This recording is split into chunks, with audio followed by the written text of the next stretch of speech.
The advice and opinions expressed by the host of Autism Live and her guests are meant solely as suggestion and should not be in any way construed as child-specific advice. The Center for Autism and Related Disorders advises working with a board-certified behavior analyst who has experience with autism before starting any intensive behavioral intervention. Any choices you make in determining your child's treatment are completely at your own discretion.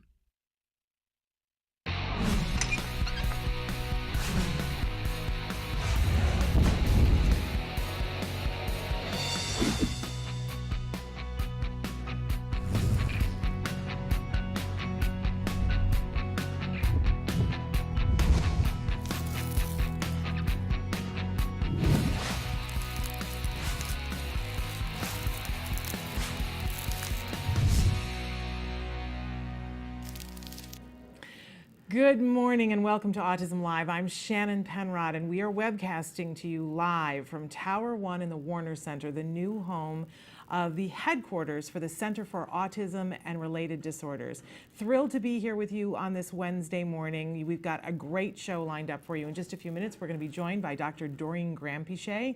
She's going to be answering your questions live on the show. In the second hour, we have Let's Talk Autism with Shannon and Nancy. Nancy Alspaugh-Jackson will be joining us, and Dr. Story will be with us to talk about his new book, talking about getting our kids ready with social skills that will help them for job-related skills, a really wonderful topic.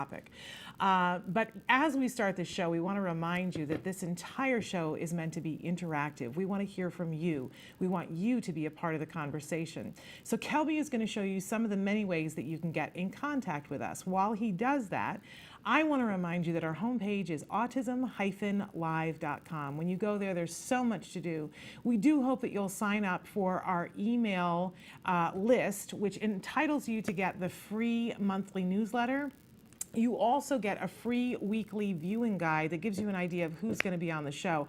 But even better than that, when we have something that changes last minute, it gives us the ability to tell you when we're going to have a special guest. So please sign up for that. And sometimes we have some insider information that is in the form of a coupon or something that can save you money. It's only stuff that you would be very interested in. So please sign up for that free email list.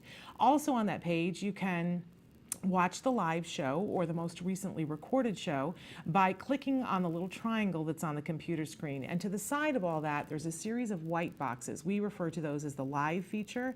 Please put your cursor in the one that says your question. Start typing, hit enter, and that's it, my friends. You don't have to have a username, a password. There's nothing to remember.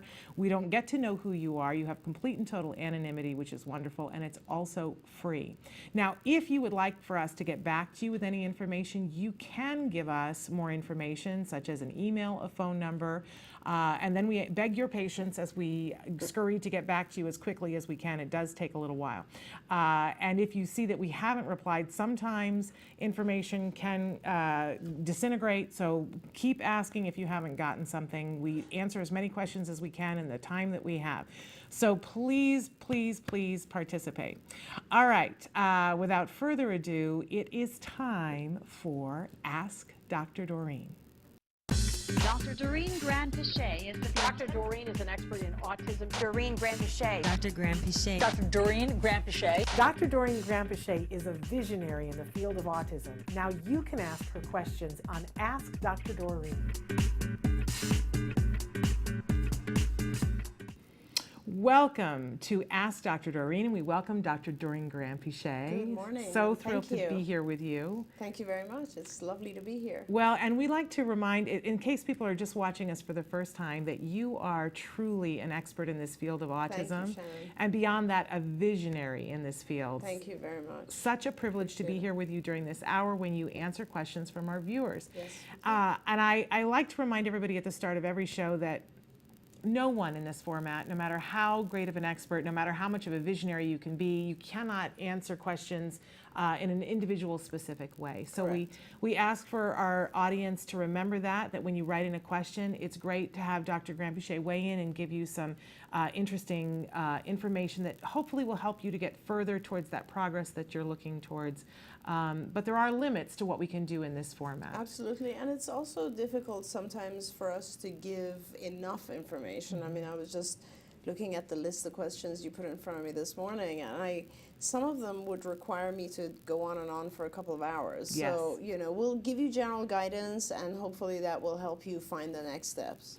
Well, and I always say at the end of the hour, I wanted to get to more questions. So I'm going to try Yes. really hard today that I'm going to try to keep my mouth shut No, to not give at you all. opportunity to answer There's as a many. lot. They're There's a coming in a lot of lot, questions, so we'll do and I the best haven't. we can. And I haven't even included the ones that came in the Last earliest week. this morning. Oh, I I've see. got the ones, a couple of the ones that you asked about last week in particular to answer. So I'm going to dive right in here. Sure. What is the best approach to teaching theory of mind to a very verbal 10-year-old ASD child? He is capable of analysis through conversation. Right. So, and I will try my best, since we're getting onto like several pages of questions now. I'll try to, where possible, I'll give you guidance to look up other things rather than for me to go on and on for a long time here. So we have a fantastic curriculum in our overall program. We have an area called cognition, and that is that whole curriculum area was developed on the concept of a lack of theory of mind. So I would recommend that the best way to do this, because theory of mind is not just one thing, it influences a lot of different things. I mean, theory of mind deficit on its own, it basically just says that the child has a hard time taking someone else's perspective because they don't see their own mind as separate from other people's minds. But because of that, this sort of lack of perspective taking influences a lot of other areas of development. For instance, a lot of children with theory of mind deficit become very upset very fast because they can't understand someone's intention. So it influences intentional behavior, intentionality. It influences humor. It influences deception. It influences a lot of different areas of development. So the best thing to do is to go on Skills, which is all of our curriculum is on Skills, and the website is skillsforautism.com. And there, if you sign in, I think you still have a 2-week free period when you sign in, but please sign in and go to the cognition curriculum. Generally speaking, it might ask you to answer questions for cognition first, which is always a good thing to do because it'll help establish what areas your child in particular needs help with. And then that will then take you to the cognition domain or curriculum area, and there you'll see a whole array of different lessons to teach that help theory of mind. So these will be in all different areas, from inferences and perspective taking, sensory perspective taking, deception, humor, you name it. I mean, it goes through all of them in the right age order, and so that's probably the best way to go about doing this. Okay, skillsforautism.com. There is a 14-day free trial. When you put your credit card in, you will automatically get 14 days for free. On the 15th day, if you don't cancel, you will be charged. And I think it's $75 for the month. I think But so. the other thing is that I'm not sure, I hope and I think that our advanced cognition site is up as well. Yes, it is. So you might want to just go to Skills Advanced Cognition. Okay. Because that area, includes the cognition area as well as the executive functioning domain, as well as social, I believe, and adaptive. And I think you might want to go there. That might be something that pertains a little bit more to what your child needs. Great, wonderful. I'm going to move on to the next question. Look at how I'm cheering myself on. Okay, hi, thanks for your show. If I'm using skills for my 5-year-old, how many programs/curriculum should I run for a 25-hour program? The main focus is on language and social. He can request and label, but not conversational or able to answer more open questions like, what did you do at school today? He can answer, who did you play with? It's usually the same person, but at least he has a friend in this typical school setting. He has difficulty with completing academic tasks independently and with abstract academic concepts. He can memorize things, but understanding the concepts are harder for him. He has difficulty with attention and attending as well. Thanks for your suggestions so I can get started. Sure. And when you start with skills, one of the things that happens is that you will fill out the assessment, which is a whole ton of questions. High-functioning 5-year-old, you'll spend a few hours on this, so somewhere around 15 hours maybe. answering questions. And so once you've done that, skills will not only take you into this area of the higher level curriculum, but it'll also pinpoint deficits that you may not be aware of that are just little holes. A lot of times what I find is when I start with a 5-year-old, there's little things missing here and there, which are very basic things, but they're important to teach because later on it'll become very hard for the child. You know, an example I give is if I am doing a lot of expanded and advanced language, like conversational skills, for instance, if I haven't at one point, you know, in the past, let's say conversational skills, you know, conversational skills is very important, of course, but it depends on already knowing a ton of other stuff. For instance, not only would you have to answer questions, but ask questions, differentiate asking questions from making a statement, know how you change your language if you're talking to a peer versus an older adult or an official, so that the person matters. The environment matters, of course. If you're speaking to someone on a playground or in a library or, you know, in someone's office, the tone of your voice and the intonation, everything changes.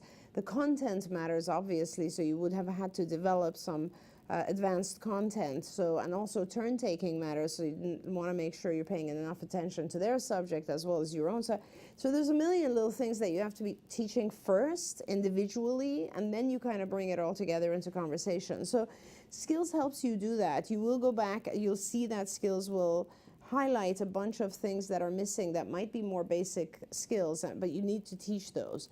Now, with 25 hours, and at this level of functioning, I think you're going to have a maximum, a very efficient team. You're going to have a maximum of 20 lessons at any given time, because you're going to have some advanced lessons. Advanced lessons usually take more time.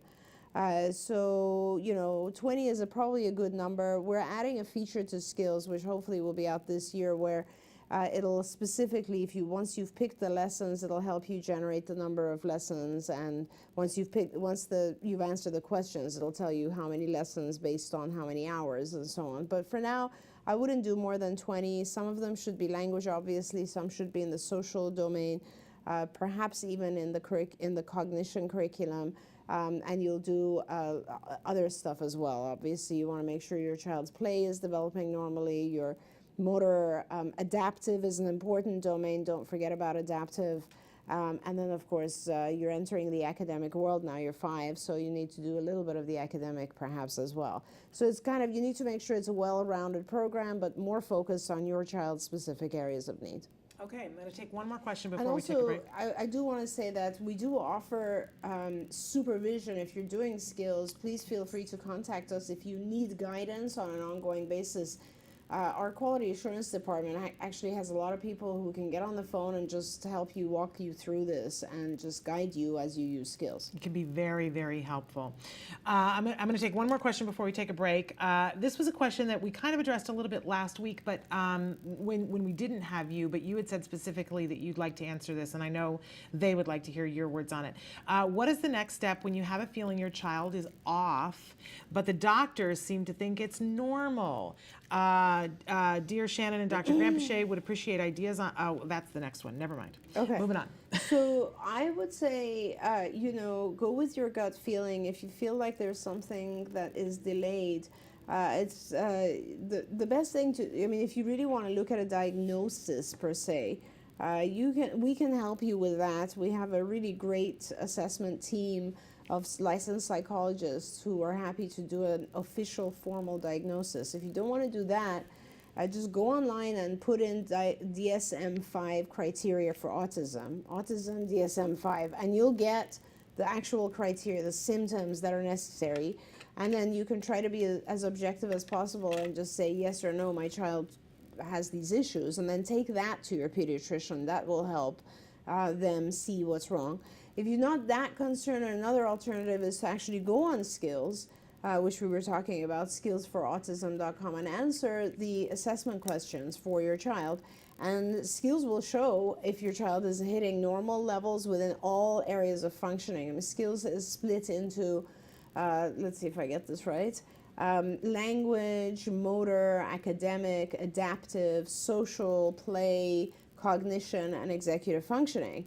And all areas of functioning are under skills. And so if you answer all those questions, it will tell you, it will show you graphically as well what areas your child is delayed and what issues there are.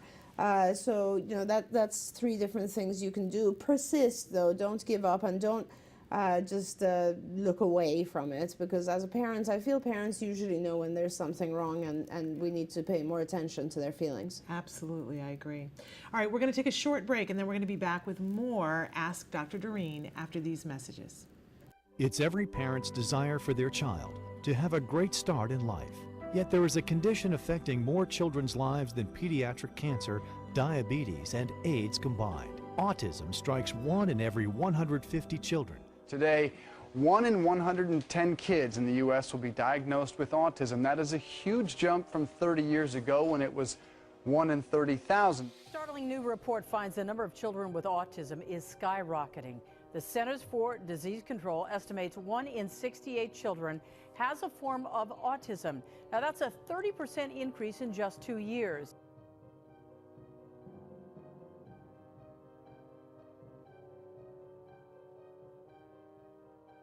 Well, a lot of the children and all the accomplishments over the last 20 years, I'm thrilled.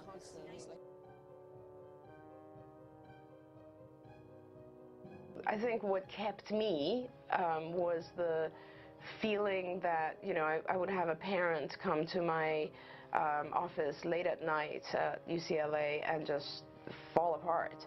And this is a long time ago. There were much less back then in terms of services and knowledge and so on.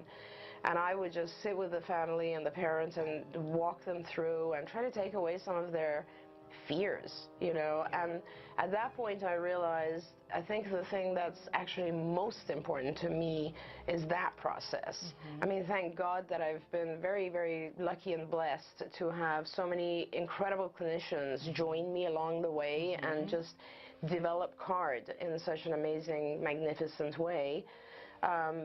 That I could, you know, for me it was more really about how can I help the families? What can I do for the moms, the dads, you know? It is just, and I feel like, you know, there's no way I would ever really know, because I haven't had my own child go through this, but I've experienced it with people a lot of times. Hi, this is Megan. I'm in 1st grade all by myself. My teachers are so fabulous. I like to read books. I like to go to my friends' birthday parties. I like to invite my friends to my birthday parties. I once had a sleepover with a friend. I like to have play dates with my friend. I'm the best reader in my class. I like to go to the library. I like to read different series of books. And here's how I learned to do all these things.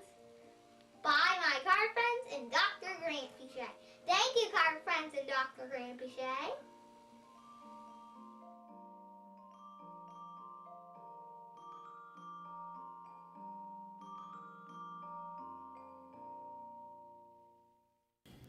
Welcome back to Autism Live and to Ask Dr. Doreen. We have Dr. Doreen Grampichet here with us. She is answering your questions. As I've said before and will say again, she is a true expert in this field and a visionary. We're thrilled that she's here. We're going to take a question that just came in the live feature. Hi, Shannon. This question is for Dr. Doreen. My son will be 5 in June, and his school recently did his speech eval for his IEP meeting that passed 2 weeks ago. Based on the results, the speech therapist said he's 9 to 12 months behind in his speech. My question is, will he always be delayed, or can he catch up? I know other kids who are not on the spectrum are delayed in their speech too. We don't have an ABA provider because our insurance does not cover it, and he attends an autism school and they use ABA to teach kids. He has tons of language, but his conversation skills are very low. Also want to ask, how can I teach him to be less hyper? I don't want to use medication. He has OT twice a week and yeast is under control. He's on the GFCF diet too. Any advice is appreciated. You are an amazing person, Dr. Doreen. Oh, thank you. And I That's so agree. nice. Thank you, thank you. What was the age of the child again? 5. 5. 5 in June, actually. Okay, okay. So, yeah, of course, there's a lot you can do, and he will catch up, there's no question, but you have to get ABA. He's not going to catch up on his own. And I know that you're not covered, which I don't know why you're not covered. I don't know where you are. Obamacare even covers this. So, you know, we need to get coverage for you. In California, you're definitely covered because there's so many different sources. I don't know where this family's from. They sound like they're very knowledgeable about things because you have various medical under control as well. I'd love to be able to help. You do need, I would suggest a couple of things. First of all, you need hours. You need a lot of hours. This is a 5-year-old who has potential because he's high functioning. You need a ton of ABA hours, and that's the only way you need to do this. Like, he's not going to spontaneously recover. There's no medication that is going to make that happen. He simply needs to learn these things. And schools, you know, I don't want to be negative about school systems, but one thing you could potentially do, I mean, I know there are some school systems where they use our program, our skills program, and they follow our curriculum and they do very well. But most of the time, schools don't have the money to actually give your child one-to-one attention, and our kids tend to need one-to-one attention because that's the way they learn. So, you know, you could certainly try to talk to your school and see if they're interested in a skills license for your child. I think there's even, we do all kinds of deals with school districts so that all the kids can benefit from it. So have your school contact our skills department. That's one thing you could do. Another thing you could do is get on skills yourself, just because I think these are advanced, you know, going into conversational language and speech and so on is not something that your school people will be familiar with. They will know how, they'll need something like skills to, or they'll need some form of just, you know, kind of experienced guidance to help them know how to teach conversational skills. You should listen to the comments that we just made earlier. Conversation is not an easy thing to teach. There's many, many different factors to it. So it's important to try to get the right content, and the content is in skills. So now if you get your district to look at skills and learn from that content, well, that's one thing. If you do it, that's also good because you can stay on their case and make sure it happens right. But ultimately, you're going to need a bunch of therapists. Could be any kind of person. It could be, you know, high school students that are trained. And we've provided the training on our IBT site, so you can get neighbors and friends and other family to help if they can volunteer time. If you get 10 people and they each volunteer 3 hours a week, you have 30 hours right there. And you could train all of them. You can go on IBT, Institute for Behavioral Training. Those modules are nothing. I mean, if you go through a full training module, I think it won't cost you more than $100 for everyone. And so you will get everybody trained on the techniques, and then you'll depend on skills for the content. And skills will guide you. It'll tell you what to teach, exactly each lesson, and we're happy to guide you as well. You can feel free to keep asking us questions. But, you know, ideal situation would be if you had someone who is experienced, board certified, who can actually guide you through the whole program.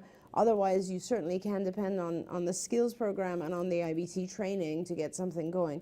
Bottom line, you will need the intervention. You will need at least 25 hours a week of intervention for a few years. And I want to kind of piggyback on that with the next question that I want to go to. They said, I'm new to Autism-Live, and I wanted to find out what other things can I do if I can't afford ABA. Some of the things that you just talked about, they go on to say, my child is having some behavior issues with kicking, hitting, or biting when he doesn't get his way, also screams loudly. When you tell him to stop, he does it more. Right, and you know, we have, and I think I saw some others about oppositional behavior and tantrums, and so we should discuss this briefly. Yeah. You know, so challenging behaviors, which are so common. I like to, when I give speeches and I ask parents to describe to me what autism is, the number one thing they describe is challenging behavior. And the interesting thing is that's not part of the symptom criteria for autism. It's a side effect. So the symptoms of autism have to do with things like delays in social ability, delays in communication ability, And as a result of those delays, as a result of the child not being able to communicate, they become frustrated. And once they're frustrated, of course, they communicate in a more young fashion, which is behaviors, challenging behaviors. So anyone, if your mode of communication was taken away from you, you would get frustrated and you would tantrum in order to get something or in order to avoid something. It's always those two things. So, with this family, we're talking about Kicking and hitting, biting. When he doesn't get his way. That means his way being he wants something. You can't just ignore the fact that he wants something. You need to do a number of different things. You need to allow him to request what he wants in a more appropriate way and give it to him when he requests it in an appropriate way, and not give it to him when he requests it in an inappropriate way. So think of all challenging behaviors as a form of communication, and then things fall into place for you. Then you realize that he's trying to communicate something. What is he trying to communicate? That is very important. That's what we call a functional assessment. That's what behavior analysts do to determine what the child is actually trying to say. And once you have figured out what the child is actually trying to communicate, there's always a million different ways that you can teach a child to request something more appropriately. They can use iconic communication, like just holding up a sign. They can just say a single word, whatever it is, something more appropriate than hitting or biting. Mm-hmm. But it is always, the challenging behavior is always a form of communication, and the treatment for it is always to replace it with a better mode of communication, to reward the better mode of communication and not allow the negative, the bad communication format to be effective. Okay, and so I love when we talk about tantrums, and that because it's so important that we talk about how to work on it so that we get away from the tantrums. But we had another parent who wrote in and said, how do we deal with tantrums when it's actually happening? Right. What can we do? Right. So, and again, when a tantrum is happening, it has to do with the function, right? How you deal with it always has to do with the function. So, for instance, a child may tantrum because they want a toy. They want a toy. You want to make sure they do not get the toy by tantruming. It's really that simple. No, you can't have the toy. You don't even talk about it. You just prevent access to the toy. And we just let them have their You can either, feelings. and that again depends on the child. You can either let them have their little tantrum, or you can have them physically touch a card or say, can I have this toy? And then they can get the toy. Okay, you can let them calm down a little bit and model for them, may I have this toy, and give them the toy. Or depends on the level of functioning of the child. Now assume the child is having a tantrum because they have a headache and they want to be left alone. Okay, so you can't now extinguish the tantrum, because if you ignore the tantrum, then the child gets what they want. Right. So it's always, you have to know the function. If you don't know the function, you're going to behave wrong. You don't know how to behave. Right. Sometimes you need to ignore a tantrum. Sometimes you need to not ignore a tantrum. So it really has to do with the function. So it's very, very important when someone has a tantrum the first 5 times, just observe it and see why they're having a tantrum. You can usually tell. It's, they're hungry, that means they want food. They're tired, that means they want rest. They want a toy, they want to get out of an environment, they don't want to do something you just ask them to do. Those are the top reasons, So identify the function. And once you've identified the function, let's say they don't want to do something, make sure that you have them maneuver them through that. Don't let the tantrum be a successful form of communication. That's all. You're just trying to get the message that, hey, this didn't work.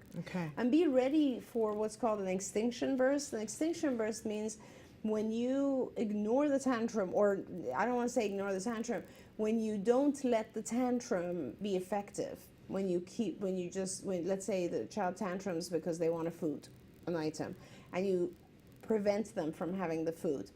The tantrum will get worse before it gets better. And that's called an extinction burst. And the reason for that is that it's not working. The tantrum isn't working. And from the child's perspective, they're thinking, what on earth? This used to work. You know, it's not working now, so I'm going to accelerate this tantrum. I'm going to go crazy on this person because eventually they'll give in. Do not give in. That's the key. And the sooner you do this, the better. And there's another question in here about somebody who has a lot of behaviors when they hear the word no, and they want something in a supermarket. You know, it's very, very difficult because a lot of times our kids are very intelligent and they figure out that they can have a tantrum in public places and you'll give in because you are embarrassed, afraid someone's going to come arrest you, you know, who knows. But make sure that you don't give in. If your child has figured out that they can have tantrums in supermarkets, don't take them to the supermarket until they have earned that item. In other words, this is now I'm going to the next some other question where someone else had asked. They're all interrelated. I just read it, and they had said something about he completely freaks out when we say he can't have something, and he's an adult, if I remember, 27. 27. And I was thinking that, you know, it's very hard when they're older. It's much, much easier when the children are very young. With older adults, they're frustrated, and often I find they don't understand the concept of time. So, you know, when you say no to someone, and if it was a typical child, let's say, you'd say, no, not right now, you can have it after dinner. Like, we'll buy it now and you'll have it after dinner. Or, no, you have more at home or something, you can have one later, another day, or something like that. And time often has a lot to do with it. I find it helps with our adults to have a timer on hand, or to have a token system that establishes days for them, because they don't have a concept of time. For instance, if you have a token system that shows the days, the activities of the adult during the course of the day, then one of those pictures will be going to the supermarket, and then let's say 3 more pictures, it'll show the person going back home and changing, and then having dinner, and then getting whatever it is they want, like a star or whatever reinforcer they want. So then they have an idea that they're going to get it today, but they just have to wait. A timer often helps with waiting for an hour or something like that. So teaching the individual to wait helps. Now, you know, obviously a lot of our kids will have a major tantrum when they're in the supermarket, and that's really important not to give in. It is very, very important not to give in. So it's very hard when you have a 27-year-old because they might have such a huge tantrum that you can't control it. See if you can take someone with you. Maybe talk to the owner of the store first and say, you know, we're doing an intervention here. I have to teach my son, and the way to teach him is to allow him to have his tantrum, and when it's finished, then I will give him some reward and we'll leave. I recommend, if you're dealing with a 27-year-old and it's in public, that you have a professional with you. A lot of times with our children, even if they're older and they want to have a tantrum, I want to have the supervisor or the staff member there to assist. So, you know, that's kind of hard for a parent to deal with. But again, it goes back to the general principle, don't give in when our children behave badly, because they learn that it's effective to behave badly. Yes, absolutely. We had a question that just came in a couple of minutes ago. Because we talked a lot about skills already this morning. They said, will skills work for adults too with high functioning autism? And how do I get started with skills? Yes, it does work with adults. Generally, the mental age capacity goes up to age 8, but because think about what a typical 8-year-old is capable of doing. If you have an adult who is able to process more advanced than a typical 8-year-old, then it might not apply. But believe me, by the time you get to an 8-year level, you're doing a lot of different things. And actually, it goes a little bit beyond that, I would say. These are emerging age 8. So it kind of covers stuff that, let's say, 10 or 12-year-olds are doing as well. The way to get, and typically when we have adults on the spectrum, even if they're high functioning, their level of advanced cognitive functioning tends to get stuck somewhere in the 10-year range, which is very advanced, but it's still not adult. So what I would do is to see if it applies to your child, it's very simple. Just go on skillsforautism.com, sign up, answer all the questions, and the questions will take you about 20 hours because you have an adult. So you have, spend some time on these questions.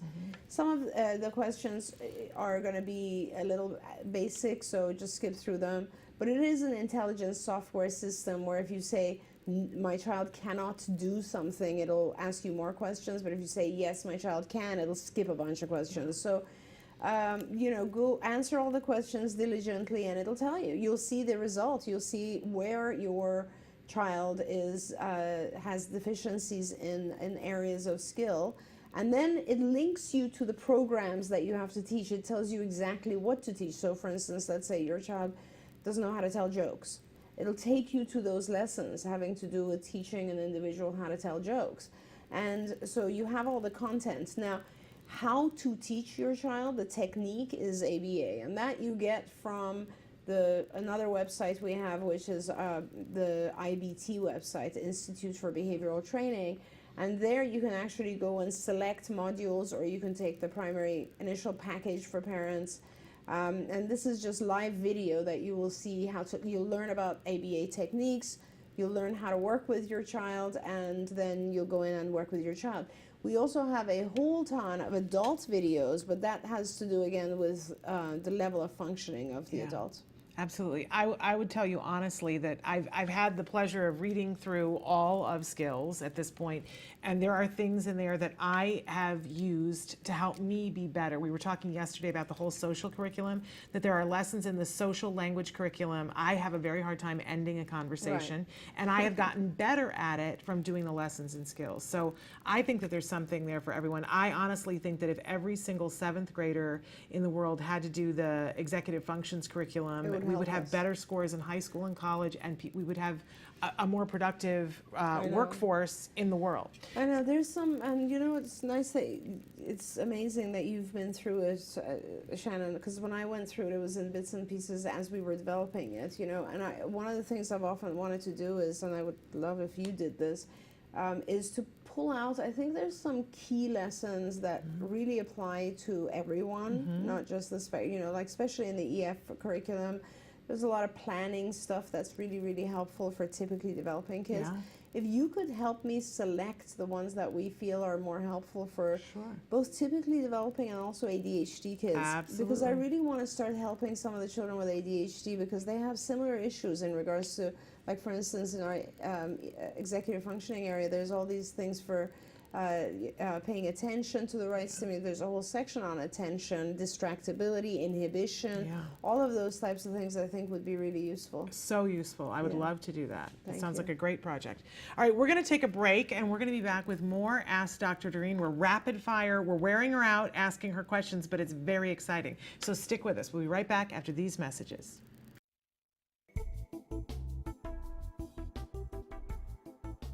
Skills is an online program that provides assessment, curriculum, positive behavior support planning for challenging behavior, and progress tracking, and it does this all in one place. The Skills assessment and curriculum addresses 8 areas of development, which even includes advanced higher level areas such as executive functions and cognition, which pretty much makes Skills the only ABA-based set of curricula for teaching more complex skills, things like problem solving, planning, self-management, perspective taking, and even inferring and predicting others' private events. Skills is a 4-step system.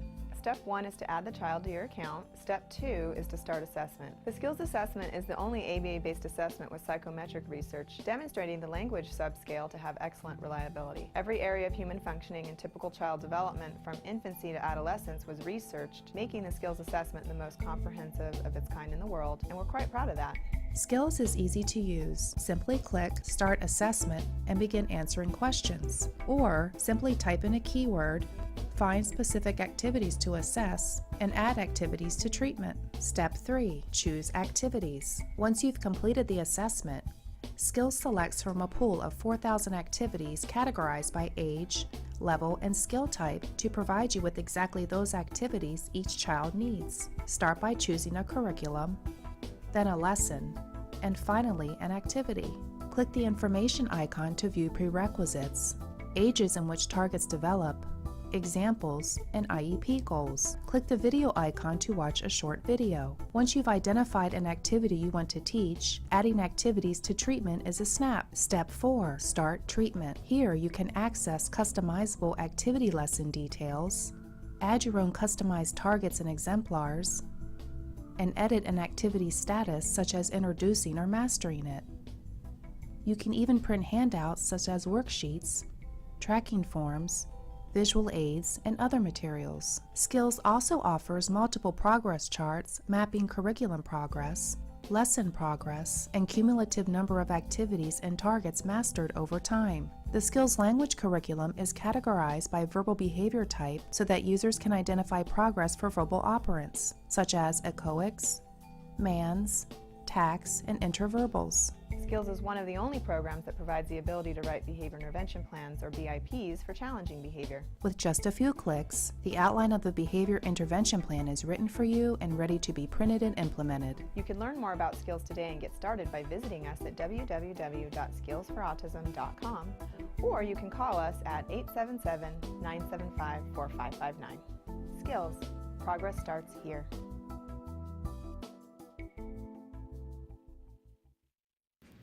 Welcome back to Autism Live and to Ask Dr. Doreen. We're here with Dr. Doreen Grant-Pichet. She's answering your questions live, and we are really trying today to get to as many questions as we can. So, next question. Hi, just have a question on stimming hand flapping. My son seems to be doing it more in the past few months. Don't really know what we have done different. He's 5 years old and will be attending grade 1 next year in a typical school. I worry so much about him being teased for this. We're trying redirecting and asking him to put his hands down and squeeze. It does not seem to be helping just yet. It's been about 2 months. I've heard on the show that this usually works. Am I just not giving it enough time? I am going to maybe try a fidget toy as well. Do you have any recommendations on where to go from here? It usually happens when he's excited, but it can also happen when looking at a really cool toy. He holds the toy really tight and makes a bit of a noise. Thank you so much for any information that may lead me in the right direction.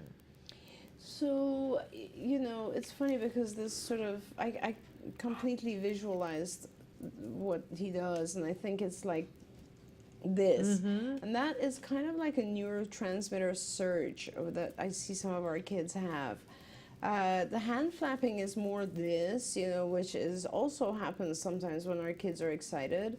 And it could be some version of all of that. And so it has to do with excitement to some extent. I guess there's a few things I want to suggest. You know, holding on to putting his hands in his pockets is one way to avoid this. He could, for instance, have a toy in his pocket, and you could teach him that he can put his hand in his pocket and squeeze it, but that he then has to let it go. And leave it there for later squeezes, so that he has a way to secretly sort of do this little stim. I do want to say that, you know, I can never forget one of our kids who very much had this as a stimmy type thing, and we taught him drumming, and he ended up being one of the most spectacular drummers that I've ever seen. So, you know, you could replace it with something like drumming, which then it stops in all other environments, and then it's all directed to when the drum set is there. And hey, what's wrong with that? That's fantastic. So, you know, that's probably the best way to go. I mean, I think that's kind of a crazy good story there that we have, but it is all about replacing it. And I don't know what could be increasing it. Certainly, you should check into his biochemistry and see how he's sleeping, and yes, has his diet changed, and you know, is he getting a lot of sugar, and or various food colorings tend to make our kids a little bit more hyper, and then this type of thing happens. But it is teachable for sure. We can teach our kids how to manage their own body during excited periods. Okay, wonderful. Next question from a grandparent that is raising a 14-year-old grandson with Asperger's who is very disrespectful. Always has been. In the process of having him sent to a behavioral health hospital. Does anyone else have this problem? Yes, I'm so sorry. Yes, of course. This is, you know, a very this is more a teenage issue, you know, I think that when there has been a lot of disrespect, or it's not disrespectful, let's just put it this way, is, you know, we behave how we're raised to behave, and if someone is impolite, let's say, or rude, and they are allowed to be that way, if they actually get away with it once or twice, it becomes a habit, it becomes part of their behavior, and it does become ingrained because it's effective. So, you know, over the course of, this is very common, first of all, but over the course of his development, at some point your grandson learned that being disrespectful or being rude is effective. And so as a result of that, he then continued to be that way, and perhaps it got worse because he became a teenager and he gets frustrated more, and also because he has Asperger's. And once you have Asperger's, you have a difficult time understanding how your behavior hurts other people. So, you know, there is that lack of perspective taking there to some extent as well, adding to it. You know, I'm sorry that it's gotten to the point where he's going to a behavioral health hospital. I hope that they're able to help him. I would say it is a common problem. It's not, I could say it's easy, but actually it's easy for a professional to implement certain techniques. It might be a little bit harder for you as a grandparent to implement these techniques, but it has to do with setting rules that are considered to be fair by him, and then enforcing those rules. And sometimes with teenagers, they've gotten away with so much that it becomes very, very difficult to enforce those rules. At a lot of these behavioral health places, they actually do enforce the rules, and the rules are the rules, and our teenagers need to realize that they cannot get away with breaking those rules. And that's essentially what it is. It's just a matter of setting contingencies, and the child learning that these contingencies must be adhered to. And now if you do that with a 3-year-old, it's a lot easier. By the time they get to be 14, and of course with some difficulty understanding social things, as in Asperger's, it becomes harder. But it is very common, and it has nothing really to do with you. It has to do with whatever message and you know, learning they had early on, and how they figured that this is effective in the world. Yeah. All right, moving on to another question here about IQ testing. We got a couple of them. Hi, Shannon. Dr. Doreen talked about how important IQ testing is to show processing speed, memory, etc. If tests show processing speed is slow and short-term memory is really short, what can be done? And what is the purpose of the test? Thank you. We had another question. I don't know if it was the same person.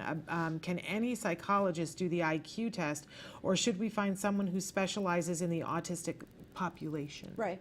So I'll answer both of those questions. So it's very, very important to have, to know, now that you know that processing speed is low and short-term memory is not good.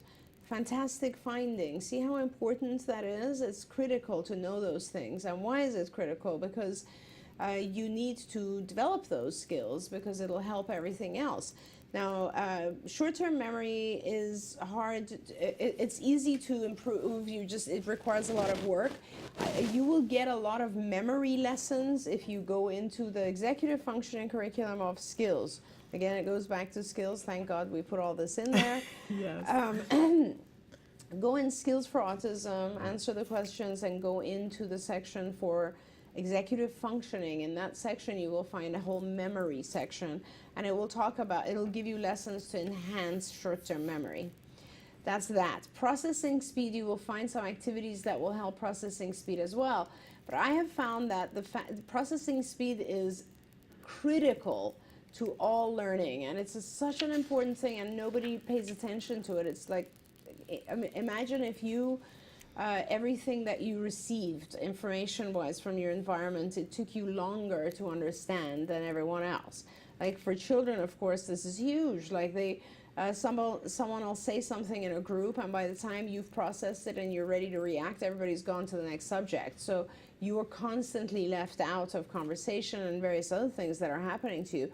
So we simply have to exercise and increase the speed by which we understand things. And you can do this through, I found the best way for me to do this with our children is through a metronome. So if you could buy a metronome, which is the thing that is usually used for piano playing, where it just there's a little metal bar on it and it has a guide on it, and if you put the guide further down, it'll go faster, and if you move it up, it'll go slower, and it'll tick. It goes tick, tick, tick like that, and it helps pianists kind of what's the word I'm looking for? Get their pace timing. themselves, Yes, pace the rhythm. themselves.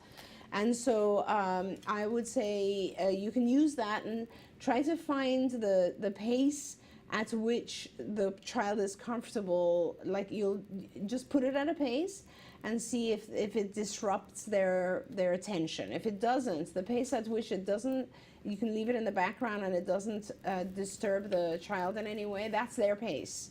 And now you can start to gradually, very, very slowly speed it up. And you'll find that your child starts to process things, understand things a little bit faster. If that doesn't work, simply start exercising with the child with a timer, and use material that the child knows very well. So you'll ask questions that he knows very well, that he's familiar with, and you'll set a timer and you'll say you have to answer it before the buzzer goes. So it'll force the child to start actively thinking about things and responding faster. Also, there are a lot of games out there now, technology games that have to do with speeding up your processing. So I would really look on in terms of technology as well. Brain games, they're developing. There are so many out there now, and I think increasing speed is a common thing that you do during games. In fact, the faster you go, the higher levels you can go in any computer game. So that's another way to increase speed. Now, this is very important. Both increasing the processing speed and improving the short-term memory will overall help the child learn everything. So that's the reason you want to do psych testing, IQ testing. And to answer the second question, every psychologist is licensed and trained to do IQ testing. Sometimes it's a good idea to find someone who has experience with autism, because they will know how to manage the child better. They'll know how to reinforce the child. They'll know how to manage the child better, so that the child actually gets through the IQ test.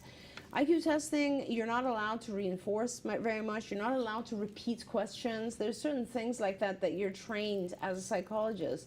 And I don't want your psychologist to do that necessarily. I mean, they have to follow the criteria for testing, so I don't want them to repeat 5 times. That would make the test invalid. But having said that, someone who's experienced with autism will give the child plenty of breaks. They'll know when the child has drifted off, so they'll break the thing apart. They'll know not to be afraid of challenging behaviors, that sort of thing. So, ideally, yes, you'd want someone who's experienced, but you don't have to. Everyone can test for IQ. Okay, great.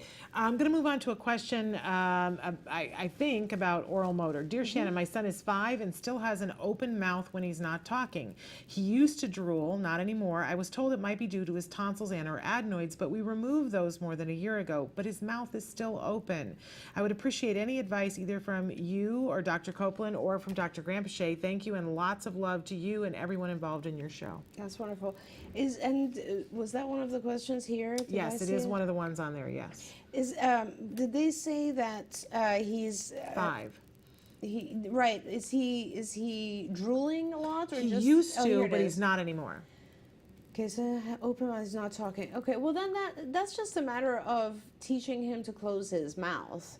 And I think that's something that someone can practice with him, and the way you do it is very simple. You have him close his mouth and start with 3 seconds on a timer, and then keep increasing the time frame. So go to 5 seconds, 10 seconds, successful, and reinforce that, and then gradually increase it. Before you know it, after a minute or two of closing your mouth, it'll become a habit. Yeah. He just has the habit of not closing his mouth, so you now have to reverse that habit. And he probably developed that habit because he had issues with adenoids and couldn't breathe. Yeah. Now for him to, it's sort of like when someone has goes on a G-tube, on a gastro tube, and stops eating, you have to reteach eating. The swallow reflex is gone after a while. So it's the breathing reflex. Breathing out of his nose is something he has to learn. Okay, great. What could be the reason my daughter's behaviors increase the day before and the day of her ABA therapy? We're even seeing new behaviors. Is it anxiety, or is she hoping to get extra attention from her therapist? She really does like her. How can we figure this out? And thanks for any advice. Well, the therapist should be able to figure that out. It could be anxiety. Depending on how long, it could be just additional demand. In other words, when you have ABA therapy, obviously you're receiving a lot of demand. Demand is being placed on you versus when you're playing, when you're having fun. So it could be, it's kind of like something you don't like to do might evoke behaviors, right? So it's kind of like, why do I have to do this? It's like how typical children behave in the morning. You know, they're moody and they're upset because they have to go to school, and they're either anxious about it or they just don't look forward to it. Either way, I think that what you do is you ignore the fact that the therapist should know what to do.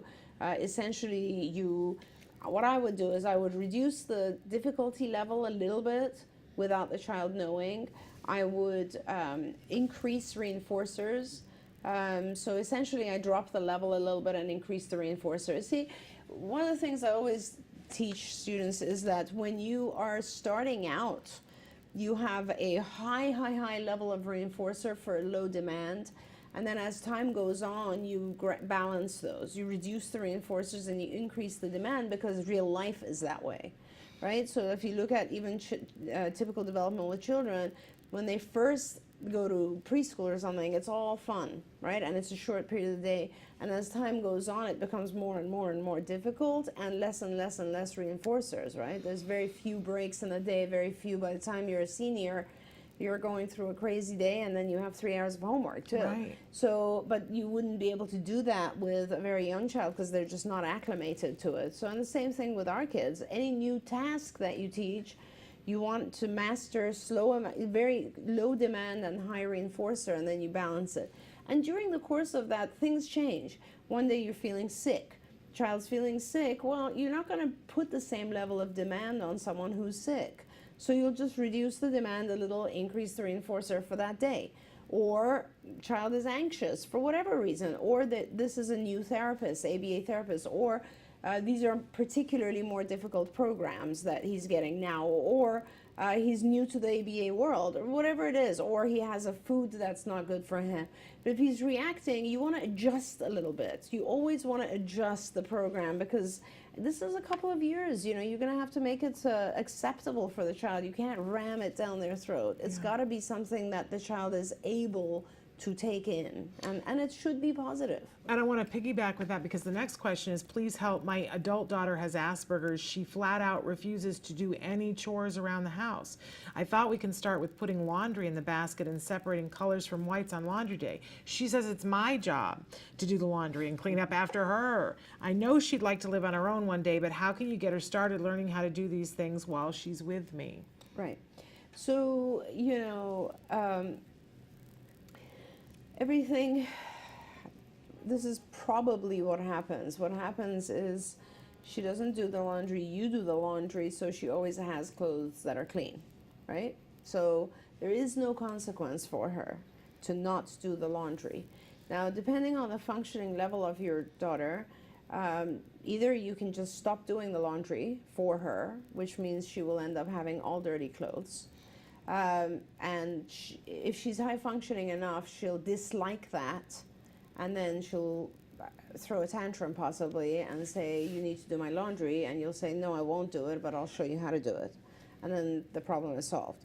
If she's not high functioning enough to understand that walking around with dirty clothes is not a positive thing, then you're going to have to actually set up a different task list for her, which is reinforced. So in other words, either the reward for doing laundry, she has no motivation, so now we have to reward her. Why do we do our laundry? Why do we do our own laundry? Because we are sufficiently rewarded by having clean clothes. And we're sufficiently punished by not having clean clothes, by having dirty clothes. So we're forced to do it because we want to have the clean clothes. Now for her, either she has that ability, she's sufficiently rewarded by just having clean clothes, so stop making that for her unless she cleans it herself, or she's not, in which case you now have to have her do the laundry and you reward her with something that is meaningful. So maybe money, so she can go buy something. You do your laundry, every time you do your laundry, you'll get $5, $10, whatever, something that's meaningful. And then she'll do it. And then you will need to reduce the amount of money and increase the number of laundry baskets. So basically, initially, for every time she does her laundry, maybe you will give her $5. Gradually, you will make that for every 4 times you do your laundry, you'll get $10, whatever it is. So you balance it out. But you remember that the only reason we don't do things is because we're not motivated to. Motivation has to do with the reward. If you are already giving her the reward, which is clean clothes, and she doesn't have to do anything about it, why should she change her behavior? Makes great sense when we stop and think of it that way. But that's why we adore you so much, because you make things make sense for us. Thank you. We're out of time, unfortunately, because that was a marathon. It was a marathon, and I think we got through half the questions. So I apologize if we didn't get to your question. We'll try to get to more questions tomorrow, and we'll save some questions for next week as well. Sounds good. But we're going to take a break now, and thank you so much, though. It's a pleasure, always. Thank you. We're going to take a break now and go to the A Word, the wonderful A Word, an ongoing documentary being made about a child who was diagnosed with autism at the age of 2. He's having his early intensive behavioral intervention, and we get to take a peek at what that's like for his whole family. After that, we'll be back with Let's Talk Autism with Shannon and Nancy. Nancy Alspaugh-Jackson is here, and our guest, Dr. Story, is going to be joining us in just a little while. But first, here is the A Word.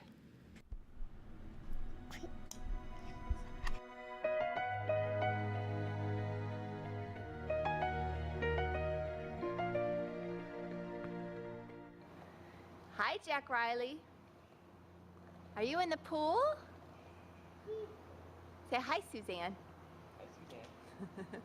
He said that twice. We're just getting the camera. Hi, Suzanne. How's everything? Everything is good. We just actually increased our hours. So that's a little overwhelming. It includes pretty much therapy from 8:30 till about 6 p.m. 6 o'clock minus his nap time. So that's challenging, but he's doing great. 6 months ago he had 0 words. Now I don't think I can count that high. He's got so many words. And the 25 hours, so is that strictly ABA or is that ABA plus? That's ABA plus 2 hours of speech therapy per week plus 2 hours of OT per week. So it's almost 30 hours, 29 hours. He works almost more than we do. So let's say that's like as long as my work week. Yeah, he's got a full-time job for a 2-year-old. A little 2-year-old with a full-time job. Oh, a mouth. Where does the mouth go? Oh, nice job. So he has hands, eyes, nose, and a mouth. What else does he need? Does he need ears? Oh, there's one ear. What else does he need? Shoes. Where is his shoes?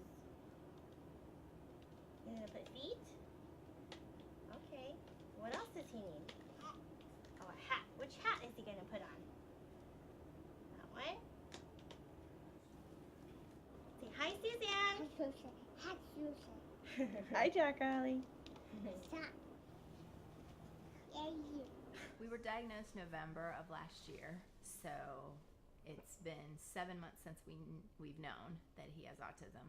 He started speech therapy a month later, occupational therapy probably within a few weeks of that, and then ABA we've done for 3 months, April, May, and June. Right. And really, I think ABA. I don't want to compare it to the others, but I mean we've seen a huge impact on him. And it's 20 some odd hours, right, compared to 2 and 4 or whatever. But yeah, he's changed dramatically since ABA started. And it was hard in the beginning. We just even the biggest example I always come up with is they made him say his colors before he could use a marker to color, which was his thing at the time. Do you want green or orange? Which one's orange? Green or orange? Orange, yeah. Good job. So what's like the differences between before you started therapy and to what the kind of kid he is now? I mean, I actually have not full days, but very large portions of partial days where I forget about autism and just think I have a 2-year-old. Specifically, he plays with us. He engages us. He's funny. He sort of makes jokes. I don't know how to explain that, but he does. Oh, you got it.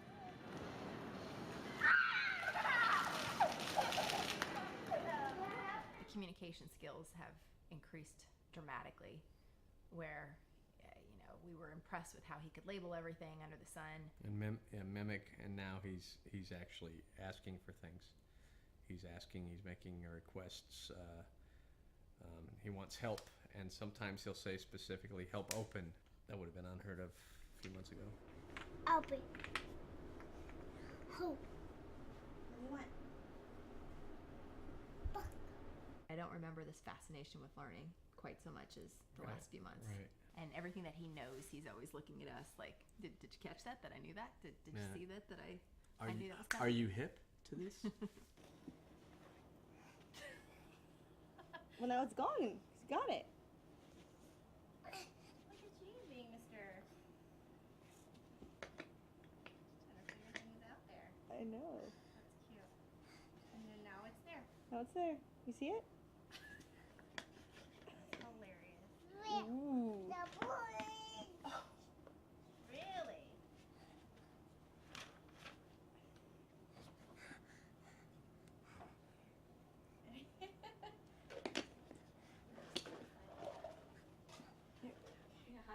How do you differentiate or like try to figure out like what is the autism, what is his personality, what is we don't understand at all, really, and I think really we won't understand fully unless we have a neurotypical child second. And I think as we go through stages, it'll bells will be ringing left and right. We'll be like, oh, that's what it was. Yeah, actually, I still have trouble explaining it to friends or family when they ask, well, how do you know? I still have trouble explaining it. I know that we're right and that he's not misdiagnosed, but I still have trouble explaining it. We look at each other all the time and say, is that 2 or is that autism? And I don't know that we ever answer it. Probably our most common question to each other. Is that autism or is that 2-year-old? I don't know. And I have both is probably what we usually say. Yeah. It's a little of both. Yeah. Bubby. What? Baby. Bubby. Baby. Bubby. Mommy or baby? I don't know. Bubby. Mommy. Baby. Mommy. Baba. Baby. Baby. Baba. Baby. Baby. Baby. Baby. Baby. Is he a baby too? I'm not a baby. Baby. Baby. how does that affect everything now that you're pregnant waiting for sister? Were you nervous when you first found out you guys were pregnant? Well, yeah, we thought about it. I thought I would be more nervous about it all, but as I told a woman within probably less than a week of getting Jack's diagnosis, because we were already thinking about having another baby at that time, and asked her very honestly, are we crazy? Is this just a bad time to bring in another? Is this not fair to our son? Do we need to focus on him? And she led me through a few questions, and the ultimate thing I said was, I'll take 5 more just like him. And I would, in a heartbeat. He's great. He's maybe not 5. I'll take 5 more just like him. Okay. You're happy with just 2. I'm happy with 2. No, he's a happy kid. Hasn't made him any less of a treat to watch him grow up and to watch him learn. He still is doing all those things. He might be doing them on a different timetable, but we haven't missed out. But we don't on know the anything. timetable anyway, so we're good. We're golden. Ignorance is bliss. He's great. He's great, and now we feel like we're on the right track. I don't care what his timetable is. He's learning daily. But I think that's the impression, as a parent for sure. Before you experience autism, you think of it as sort of, that everything's different. Yeah. And it is, but in a way, it's not at all. They're still kids, and they're still fun, and I could still see him being like king of the prom. sure, He's a looker, good-looking guy. he's charmed all his therapists. and his cinematographer, and his mom and dad. We're going to the pool. We're going to the pool. We're gonna put our swimming suits on and we're going swimming. We're going to the pool. Yay! We're going to the pool. Are we there yet? Are we there yet? My excitement's getting stronger. We're going to the pool. We're going to the pool. Here we are. Good morning and welcome. And let's talk autism and welcome. And let's talk autism. Shannon, I'm Nancy. And I'm Shannon. And we are going to talk a lot about autism today in this next hour. We've got a lot to talk about and a wonderful guest that's going to be joining us via Skype a little bit later. But we try to put together a wide array of stories in the news. And between 2 and 4 stories that we feel are topical. Yeah, human interest, things, new studies. 4 stories here today, and all 4 of them have to do with some point of interest having to do with the same thing.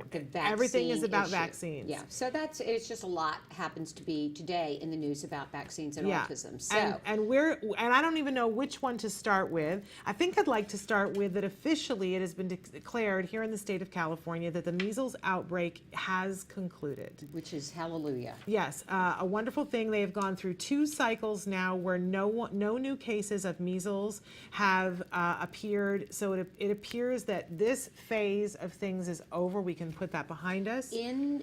With this, I didn't see that what the reason is for that. Oh yes, it is here actually. Prompt investigation of cases helped to control this outbreak. And we have some statistics. It's important to note that they're saying that this was the B3 strain of measles. It ended up being 131 cases, and that they were able to obtain the vaccination status of 81 of those 131. Okay. So that's just a little bit more than half of them. Of the half that they could obtain information about, they were saying that 70% of them were unvaccinated. So of the half of the people that a little bit more than half that we know, that means that 30% of them were vaccinated and still got the measles, which I think is an interesting statistic. It is my understanding that there were absolutely no deaths from the 131 cases. Amen. Amen to that. But it is highly contagious and it is a very serious illness. Yes. And fortunately, it is over. It does appear that the outbreak began from a case of someone who was contagious and was at Disneyland. Yeah. We certainly can't fault Disneyland for the fact that somebody was there and was contagious. Right. But it is over. And I don't know about in the rest of the country, but here in California, I found that it reached a level of hysteria in the reporting. And I know a witch hunt, I would have called it. Well, it was quite quite something to see. And I also noticed on the nightly news, the national news, it was often the lead story, overshadowing what I consider to be far more important stories that involved massive amounts of deaths and fatalities. Yeah. But I do understand that people get very concerned about this, and knowledge is power. So now it is officially over, the outbreak. But is it over? Because the fallout continues, which is on to, I think, what is our next story here, that there is a bill here in California to change this current vaccination status right now.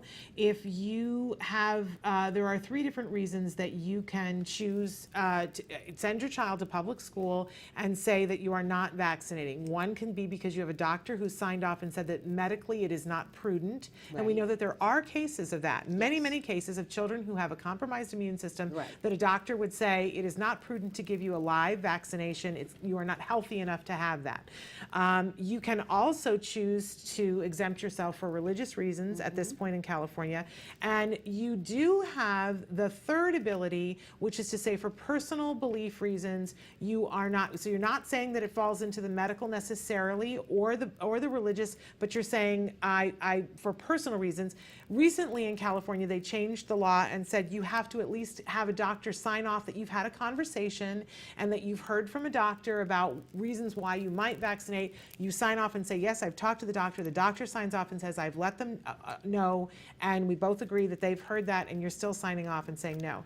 Well, here in the state of California, there has been a move to remove the personal belief exemption.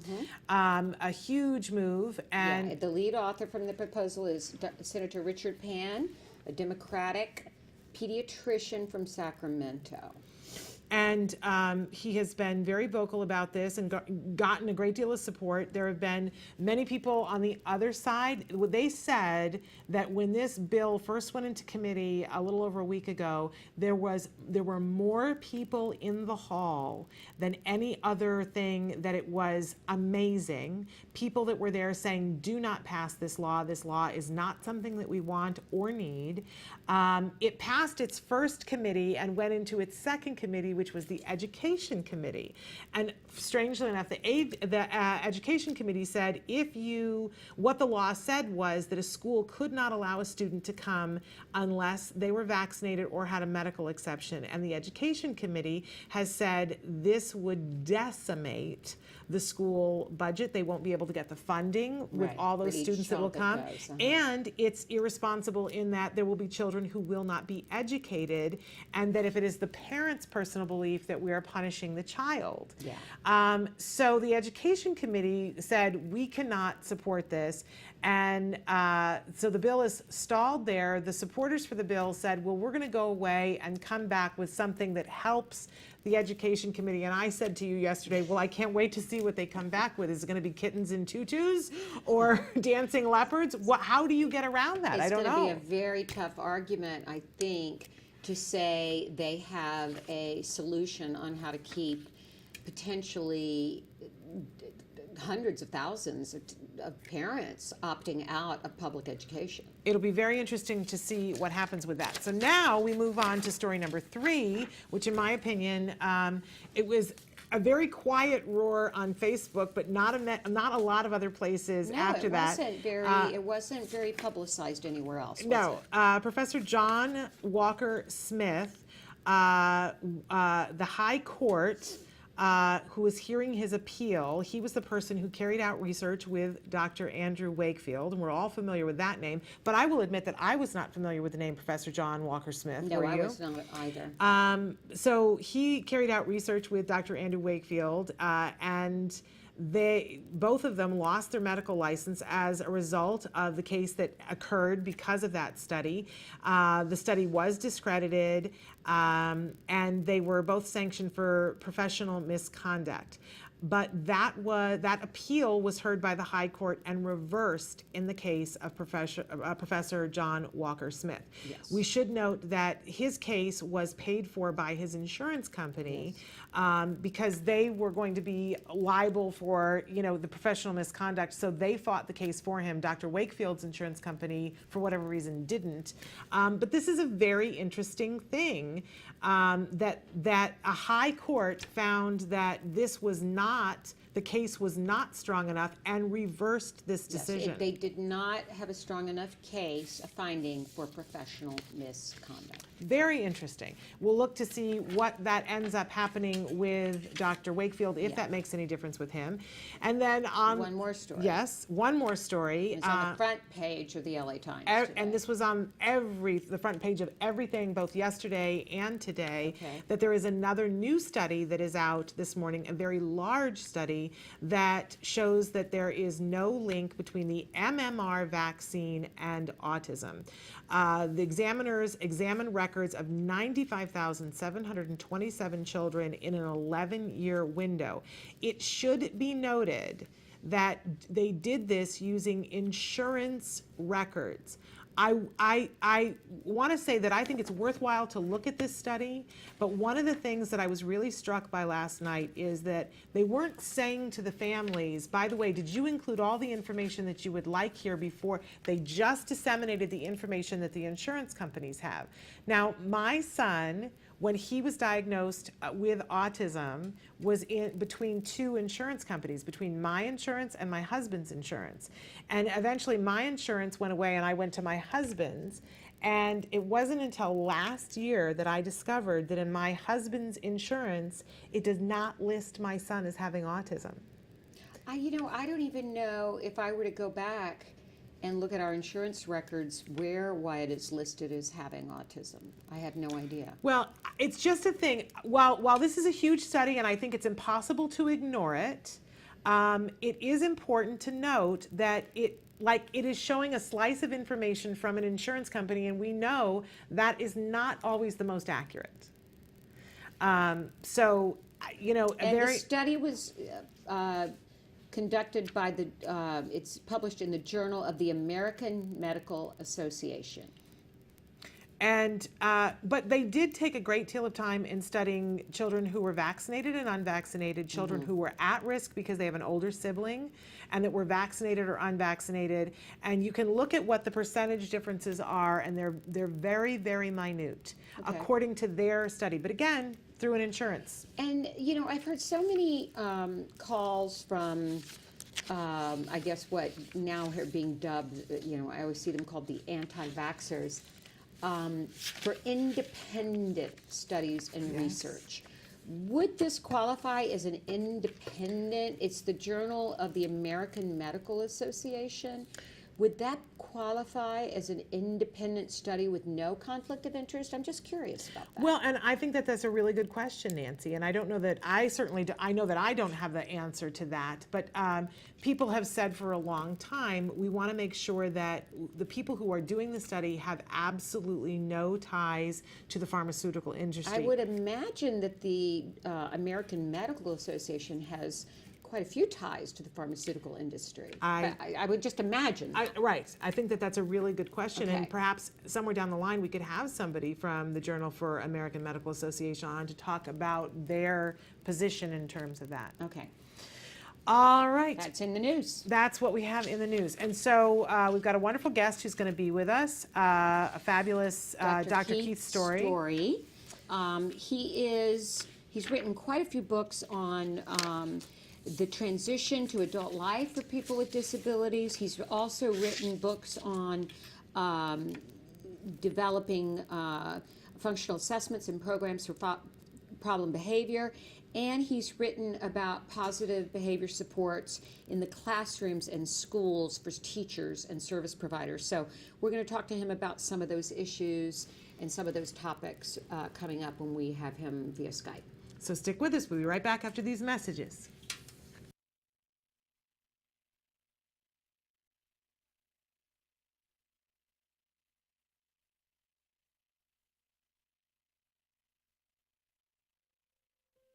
What would you do if your child was hurting? If your family's future was uncertain? If help seemed out of reach? Have you been given no hope? TACA means I am not alone in this. This is the reality for families affected by autism. And today, the number of children with autism is growing more rapidly than ever. TACA unites these families and ensures that they do not have to fight this battle alone. Our oldest son, Jared, who has autism, when we first took him to the doctor to get the diagnosis, it's so sad because they offer you nothing. There's no help, there's no hope. One of the things that you learn with autism is being very grateful for even the small milestones. When you first get the diagnosis, you go through all the range of emotions. This can't be happening. Why is this happening? You have to get to a point where it's the emotion that has to be leading is, what can I do? The first thing that struck me was walking to a room and seeing, oh my gosh, we're not alone. And there is this very strong community that's already set. And something I still today associate with TACA the most is hope. To me, that's what TACA means. TACA means hope. It's like you've got all these dreams and goals of what your son's going to do, and you get your diagnosis and you're sent home. And that's it. There's no plan of action. There's no, here's autism, here's what we're going to do to make your life better and help him. It's strictly go home and try to process it and go on the internet. It was devastating, and you just, you go through this 3 week of depression, and then you snap out of it. You have to. And then you start making phone calls and trying to figure out what is autism and what are we going to do. And then we found TACA, and it was life-changing. Autism, there really is no definitive answer. It is trying to find the resources that are out there that can assist you to help your child so that, you know, you just don't feel so helpless at those particular moments. There was direction and there was hope and there was a little ray of sunshine that he's going to be okay and we're going to be okay. I always look back and think we would never be where we are. Carson wouldn't be where he is at without Taka.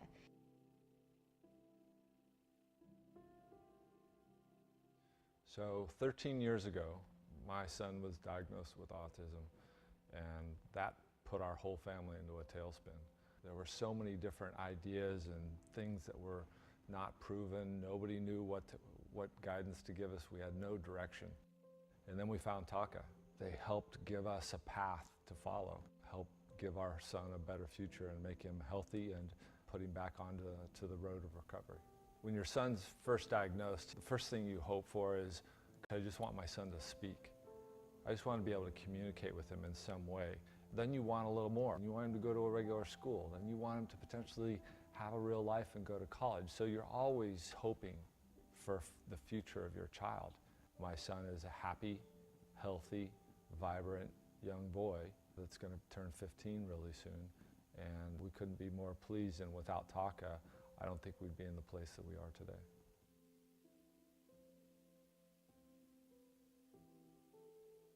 We believe the future is not defined for many affected by autism. There is hope and direction for these kids and their families. Taka is dedicated to providing community, support, education, and hope to families affected by autism. At Taka? At Taka. At Taka, We are families with autism helping. Helping. helping families with autism. Hi, my name is Matt. I am 19 years old, and I was diagnosed with autism when I was 6 years old. Autism is one of the fastest growing developmental disabilities in the United States, but I am living proof that with the right treatment, hope is possible. My future is not limited. Today, I am attending Fullerton Community College, and I run for the cross-country team for fun with my friends. It makes me feel proud when I think about my progress. Chances are you know someone affected by autism. Show them they are not alone and help others get on the road to recovery. Contribute to Talk About Curing Autism today.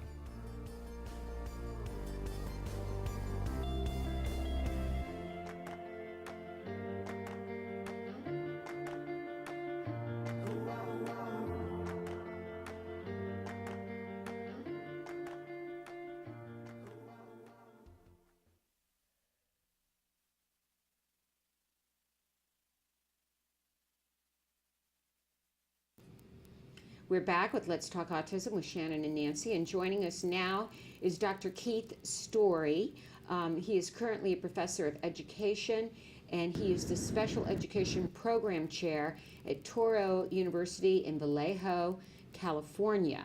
And he has worked in the classroom as a teacher with people with a variety of disabilities, and he has published a number of books on everything from transition to adult life for persons with disabilities, and functional assessments and program development for problem behavior, and also positive behavior supports in the classrooms and schools. And Dr. Story, first of all, welcome. Thank you for having me. And it's good to have you here.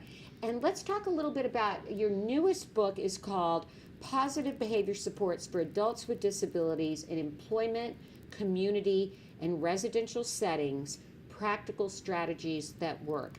Tell us a little bit, can you give us a summary of what that book is about? Sure. It's trying to give some basic how-to information for support providers such as job coaches, teachers, residential staff on how to analyze positive behavior supports and then develop some basic interventions to support the person in whatever setting they're in, you know, employment, residential, or community.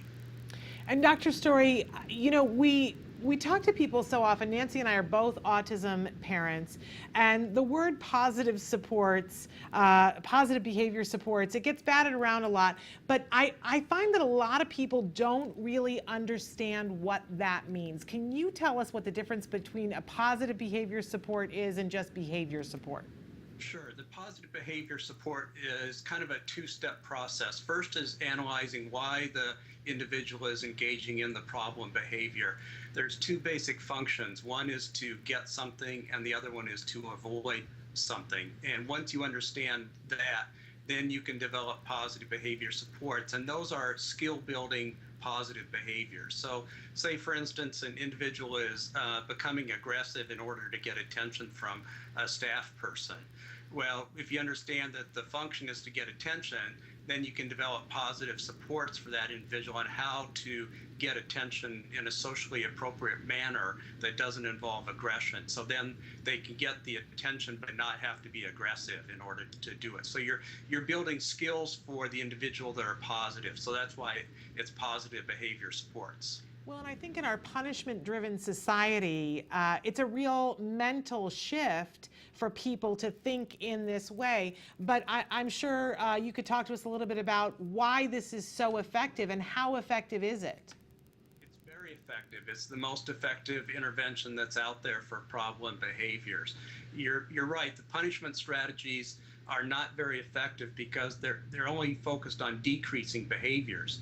Well, if the person's becoming aggressive to get attention and you decrease or punish that aggressive behavior, then they have no way to get attention. So they may come up with another inappropriate or undesirable manner to get the attention, such as screaming or destruction of property or something. So you're not teaching them the positive skills they need to be successful in that situation. So positive behavior supports has a very strong empirical research base that is very effective. So, Dr. Story, how, aside from the fact that you have this book, how are you getting this information out to the various agencies and organizations and employers that are going to be working with particularly the young adults with disabilities that are coming into the workforce? How are you getting this word out on how effective this strategy is? Well, one way is we have a teacher training program here at Touro. So we have a class on positive behavior supports and also a class on advanced positive behavior supports that's more focused on school-wide positive behavior supports and mental health services. So all the students in the program take those two classes so they get the foundation in positive behavior supports. And then on a personal level, I present at conferences or to parent groups or so on. I do consulting with different agencies, the regional center staff, and so on. So we try to get word out there the best we can. Wonderful. And where can people buy this book, Dr. Story? On Amazon, or the publisher is Charles Thomas. You can go on their website and or Barnes & Noble. So it's available on the web or through the publisher. I want to take just a second and talk about another book that you have, The Road Ahead, Transition to Adult Life for Persons with Disabilities. You know, this is a topic that our community is talking about all the time, but there's a particular amount of attention because of a Dateline special just a couple of weeks ago.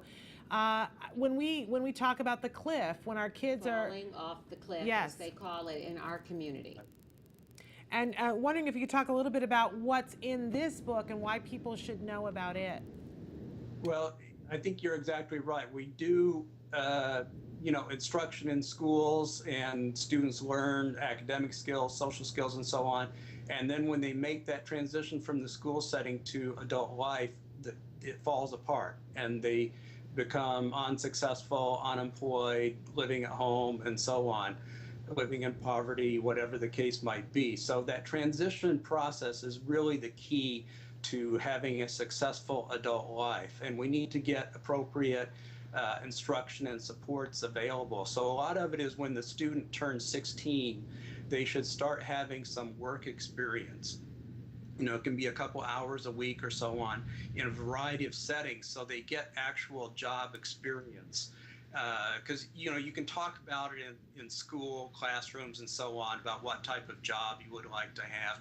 But it's not till you actually get out there and start experiencing it, you really know for sure some of the basic things. For instance, you may like a job that's outdoors or a job that's indoors, a job where you have a lot of social interactions, a job where you have few social interactions. So the students need to get that experience early on, and they also need kind of a wake-up call. So, you can mouth off to the teacher or not do your work at school and have some consequences, but when you're at a job site and you mouth off to the boss or you don't do your work, there's really severe consequences. So students need that reality therapy early on in the process, so they're getting supports around those issues. So for instance, if they're having problems interacting with the supervisor, the job coach or teacher can do some social skills instruction around those issues so they're successful. Aren't aware, though, they wait, Dr. Story, and they wait until their child is graduating to even start this. You're saying they should actually be out doing these things around the age of 16. And we've heard that parents should start considering these plans even earlier, as young as a child being 14. Would you agree with that?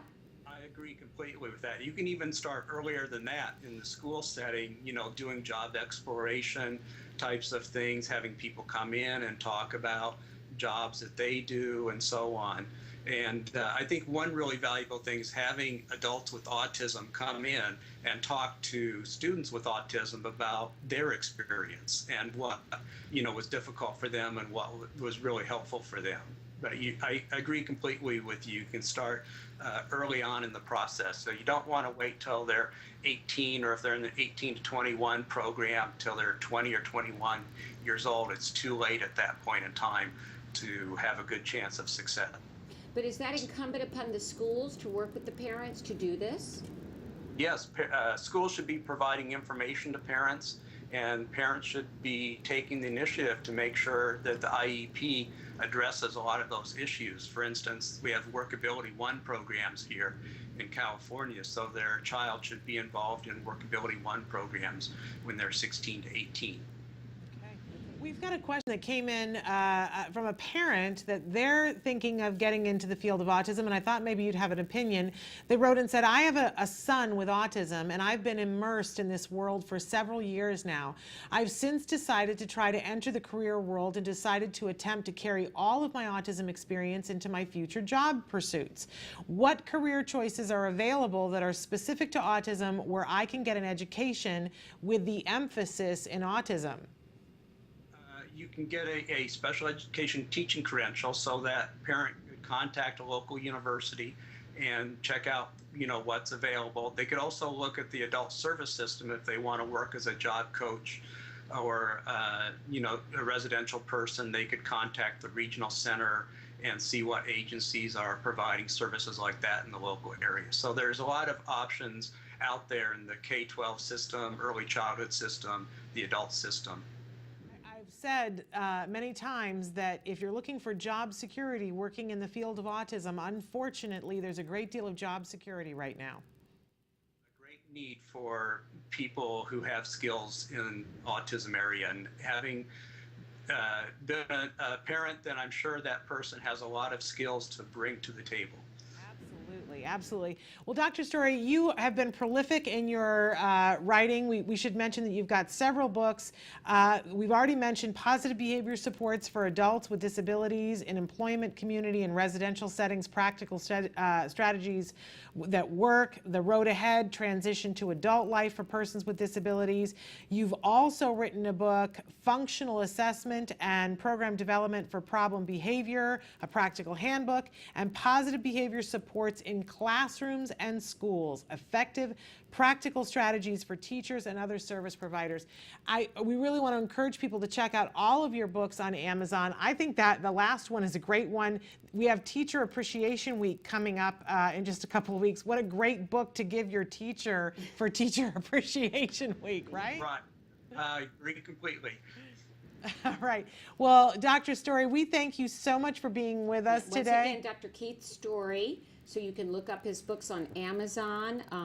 And if you are, as all of us should be, looking to the future, thinking about transitions to adult life, to jobs, to employment, and how to have your child function more effectively in the classroom. These are great resources for parents and professionals in the field. Absolutely. Thank you for being with us, Dr. Story. Thank you for having me. Take care. Okay. Bye-bye. Bye. We're going to be back with more autism. Let's Talk Autism with Shannon and Nancy. And we're going to talk specifically about a wonderful conference that you've got coming up on Friday, right after these messages. You say howdy, we say hi. Let's get rowdy, let's get wild. Let's get wild. Let's get wild. Let's get wild.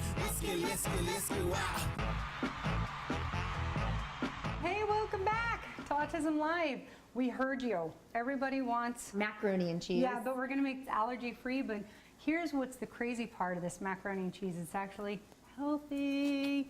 And it tastes good. Yeah, it tastes really good. That's the most important part. So we're going to start. We got our water boiling. There's so many variations on the pasta. We're using today a corn pasta. We can verify with the manufacturer that we have a GMO-free product. So let's go ahead and put that in there. Ooh, and if you don't mind, stir that up for me, my friend. Now it's sticking a little bit to the bottom. Yeah. Is that okay? We maybe add a little more high heat oil and spread that around again. One thing you gotta know about gluten-free pasta, if you overcook this, it becomes mush. Let's move this guy over to the other burner so you can see what I'm doing. And now we're gonna start with the old macaroni and cheese sauce. What's great is there's a lot of choices for, you know, different soups. And the way that I look at soups, and again, please follow the recipe on your screen right now. I don't like to measure very often.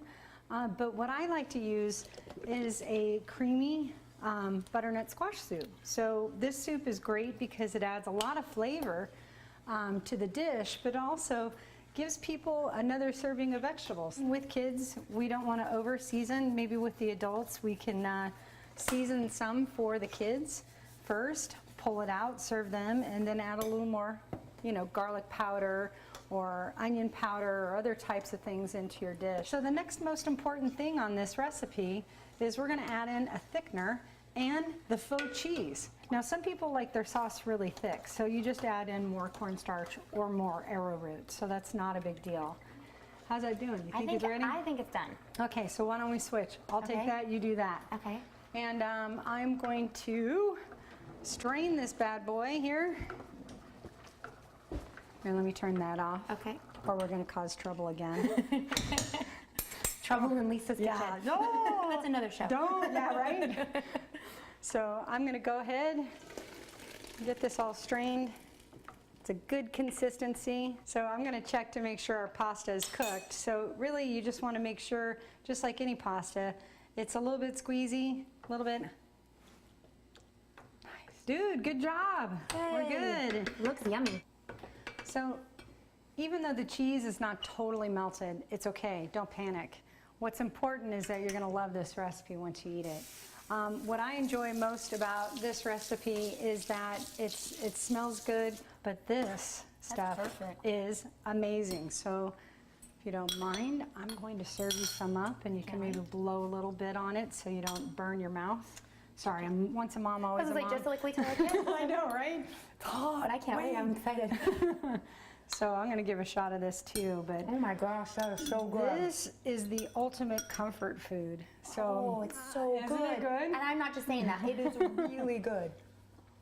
It literally tastes like something our kids would really like, and that sweetness is really, really, really good. So the bonus for us is that when we're serving this to our kids, they're actually getting a full serving of vegetables in this. So instead of just eating a bunch of carbs and worthless calories, you're actually getting some good stuff in this. And we'll be back next time. I hope you join us again here on Autism Live. We're really loving the feedback, and if you have additional feedback, here's how you get it to us. You can send it to us via email at autismlive@gmail.com. On Facebook, facebook.com/autismlive. And also there's thousands of recipes waiting for you to discover them with pictures and different things on the TACA website. So you can hit TACA on the web, tacanow.org, and we'll be back. Hopefully we'll get to do this again. I had so much fun. Maybe we'll have a little wine, but you got to join us next time. We'll look forward to seeing you then. Bye, guys. We're going to keep eating. You say howdy, we say hi. Let's get rowdy, let's get wild. Let's get wild. Hello, we're on. We're so busy talking about, we're going through emails and stuff during our breaks, and we're having Amy Zhang come into the studio. She's sliding it under the door. Sliding it under the door. Okay. Kelby, be Amy. on camera. There's Mr. Kelby. I told him in this setup it's going to be like he's Gelman. Yes. I love this. We need to get you over here on camera, Kelby. Yeah. Okay, so I mentioned that you have a really big event on Friday, and it has come upon me very quickly. Yes. Like, I didn't realize that you were having this on Friday. Came upon me very quickly, too. Does anybody else feel this way? Because it's April. I said this to my husband last night. Almost I the feel end of like April, my dear. I'm riding down a freeway in a go-kart, and stuff is just hitting me in the forehead as I go. Amy said to me yesterday, I can't believe May is right on us. I said, it's not May yet, it's April. She goes, beginning of May is next week. Yeah, it's next week. And Yeah, that come freaked on me now. out. Come on. So anyway, we're getting it together here. One of our programs at ACT Today, one of our mini programs, is our ACT Today Espanol, and we partner with CARD Espanol. Obviously, Juanderos Torres has a segment here on Autism Live called Autismo y Familia, which is the same. Which is the name of our series, which is a conference series. We borrowed it from you. The name of yes. it. And so last year we did a Autismo y Familia conference in downtown Los Angeles with the Child's Development Institute, and it was phenomenally successful. We had several hundred parents there. And it was presented all in Spanish. So this year what we've decided to do is do a series of 4 conferences. And the first one is taking place this Friday, day after tomorrow, Friday, April 24th. It is at the Mexican Consul General, I believe it's at the Mexican Consul General office, or maybe it's the regional center. At any rate, the address is 1365 South Waterman Avenue, San Bernardino. So that's 1365 South Waterman Avenue, San Bernardino. And you can call our office to get more information. You can call today, you can call tomorrow, 818-340-4010. And we will be doing more of these conferences this year. We're going to have one following the Inland Empire. We're going to have one in Santa Ana at the end of May. We're going to have one in Los Angeles in the early fall, and one in Oxnard in mid-fall. And I want to tell you a little bit about the speakers that will be presenting. We will have strategies for behavioral management from the director of the Inland Empire TACA group there. We will have school and autism, also from a TACA parent. We will have advocacy with attorneys with Disability Rights California. We'll have the regional centers with disability rights. Veronica Cervantes presenting on that. And we will have young adults being discussed. And then we will have a Q&A with all of our experts. Once again, all of this presented in Spanish. Please call our office today at 818-340-4010. Either Elizabeth or Amy can help you with that information if you're in the Inland Empire in California. And you can also get information if you'd like to be put on a list to be called back on the Santa Ana, Los Angeles, and Oxnard conferences. Our spokesperson for ACT Today Espanol is anchorwoman Gabriela Tessier from Univision. She is an autism parent. She will be speaking as well. And this conference is being presented with a little help from our friends at Autism Speak. So they will be speaking briefly. But it's a very, very education-filled, practical knowledge, and also you'll be getting some materials at the conference. We're also going to have our Spanish-speaking grant assistant there to assist you with grants if you want to apply for a grant. through our Espanol program, you will get help, hands-on help in filling out the application form on Friday. So we encourage you to come to that. And I just want to say, I think this is an amazing, amazing event. I'd love to talk at some point about when you do one of the later events, maybe in the fall, having Autism Live come and webcast it live as it happens. That would be great. And we could get some interviews with parents and with some of the experts that are presenting. Oh, and I also want to say Emily Island, who's been on this show quite a bit. Yes. She's not presenting on Friday, but in the following 3 conferences, she's going to be presenting on safety, and she's going to have copies that are going to be subtitled of Be Safe the Movie, which talk about how to talk to our kids and give our kids information on how to deal with the police, how to deal in also for parents. One of the things that she mentioned to me, for example, is that parents should have a Google Maps of any bodies of water near their home. So if their child goes missing, authorities can immediately be alerted about what bodies of water to go near, any areas that your child might have a special interest, ways that you can prepare your child in case they do wander or elope and get lost. I think that's one of the, just such a valuable service, and to have that information presented in Spanish, if Spanish is your first language, just some really, really good skills that you can learn at this conference. Yeah, but I think it's amazing what you do and why you do it, and truly I just want to say too that so often in the autism community we have camps. I mean, there are people that are in different camps because we all have different needs, right? I think that's just something that's going to happen, and there are different charities, and more than anybody else, you hold hands with everybody and say that there's room for all of us. You work with everyone. It's like you are the UN of the charities for autism, and you bring them all together when it's needed for a case like this. This is a population that I am embarrassed at how underserved this population is. Yeah, the Hispanic community continues to be the fastest rising incidence of autism. There are more children, Hispanic children, being diagnosed every day than other areas. So that's clearly an area we need to address, get that information out there. And in terms of working with the other organizations, I'm very proud that we are working with Autism Speaks. I'm very proud we work with TACA. I'm very proud we work with the regional centers. Yes. And I think that that's something we all need to do. And let's face it, autism is an issue and a subject matter that we all need to come together on. We don't have room for division. We need to all be part of the solution, not the problem. Absolutely. Well, we applaud you for that. Thank and you. this is just the first one of 4 then for the whole year. 4 for the whole year. We'll be giving you more information. Call our office today, 818-340-4010, if you're interested in the conference on Friday in the Inland Empire in San Bernardino, or if you're interested in the other locations, Santa Ana, Los Angeles, and Oxnard. And I can't wait to be able to go to one. It's the last one and this one somehow happen to be on dates when I absolutely can't be there because I have an IEP on Friday. Oh, one important thing to add, we'll have childcare for the great. first 50 children, there's provided for up to 50 children.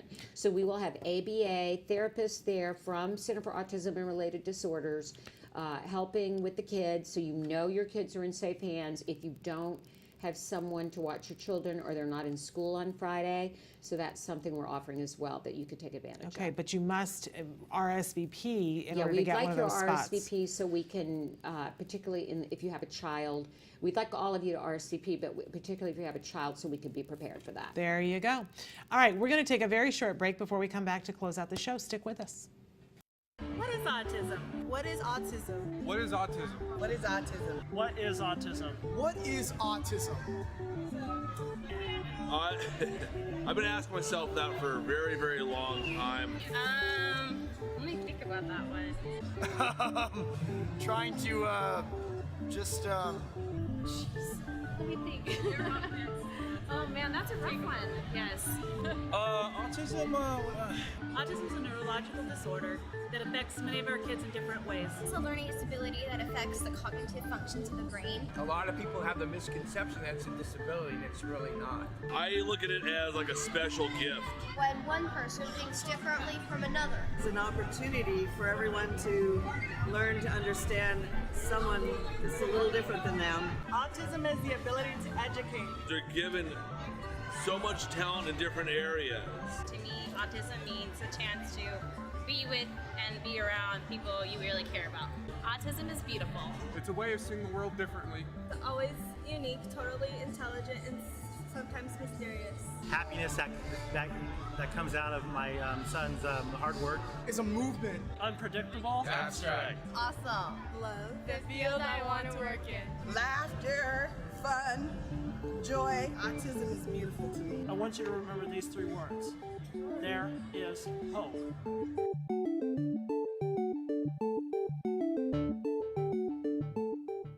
Welcome back. I wanted to take a couple of seconds. We just have a couple of minutes here at the end of the show. And you said, what's next that we're going to talk about? And I said, I want to talk about Mother's Day. I'm like, that's so far away. And I said, I feel like I'm going down the freeway and things are just whacking me and I'm wiping I saw a along. sign for a Mother's Day brunch somewhere. And I'm like, why did they put that up so early? Yes, It's but not early. It isn't early. It's coming up. And one of the things that I've been learning, sometimes you can't do it, but when you can plan things way in advance, and I mean like really crazy in advance, that's when they end up being the best. Yes. So we're going to count this as way in advance. Okay. And sometimes it's just really good to sit for a moment and think, what would like 5 minutes of wonderful Mother's Day look like? Doesn't have to be the whole day. So sleep. So sleep for you. You'd like to be able to sleep late. Mm-hmm. And then we can think Or backwards. just sleep anytime, not late, nap, it all would work. And so what would have to happen in your house for Nancy to be able to get a nap? Everybody would have to leave. Okay. And the dogs would have to go probably too. Well, they nap with me. But they would bark if they heard any noise outside. So probably, yeah, Reed would have to take Wyatt somewhere. Okay. And, maybe close all the blinds so the dogs can't see or hear anything. Okay. And I could take a nap. But, also I would like to not have to be a chauffeur.